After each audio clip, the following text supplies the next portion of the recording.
Protests have shaped American history, from the Civil Rights Movement to recent demonstrations about policing, abortion, war, and climate change. Protests remain one of the most powerful forms of public communication. The First Amendment of the United States Constitution protects freedom of speech, freedom of assembly, and the right to petition the government. These rights allow people to publicly express opinions and demand change. However, protest rights are not unlimited. Governments can regulate when, where, and how protests happen in order to protect public safety and maintain order. This creates an important legal question.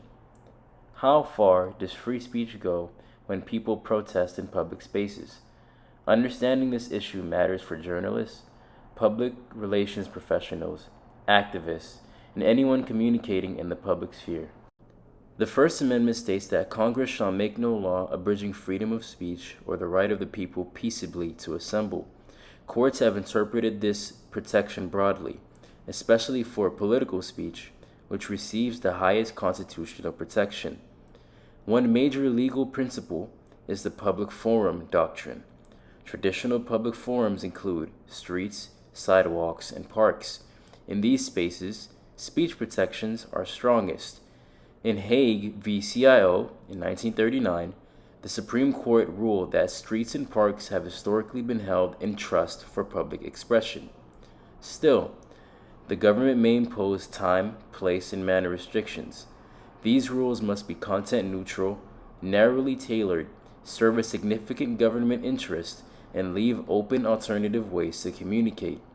In Ward v. Rock against racism in 1989, the court upheld sound regulations in a public park because they controlled noise rather than ideas.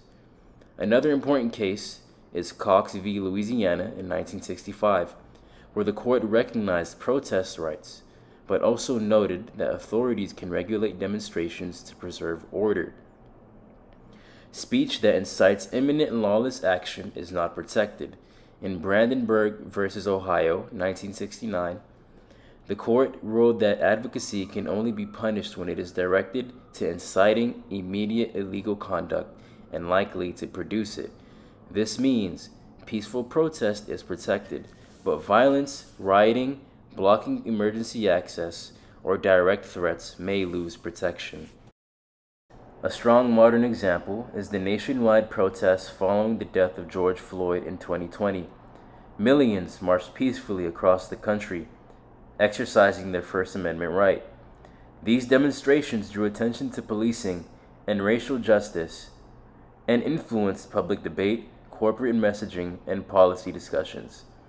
At the same time, some cities imposed curfews and restricted gatherings after violence and property damage occurred in certain areas. Legally, cities may enforce neutral emergency measures for safety, but they cannot target protests simply because officials dislike the message. For communicators and media professionals, this issue is critical. Journalists covering protests must understand their rights in public spaces. Public relations professionals must advise organizations responding to controversial demonstrations. Social media teams must communicate carefully during crises involving speech rights. Leaders who misunderstand protest law risk reputational damage and lawsuits. The balance between liberty and order is difficult, but constitutional protections make sure dissent remains possible. In conclusion, protests are one of the clearest examples of freedom of speech in action. The First Amendment strongly protects peaceful assembly and political expression, especially in public spaces. However, governments may regulate protests through lawful time, place, and manner restrictions, and may stop violence or threats. For public communicators, understanding these legal boundaries is important. Protest movements will continue to shape culture, politics, and media, making freedom of speech one of the most important laws in public communication.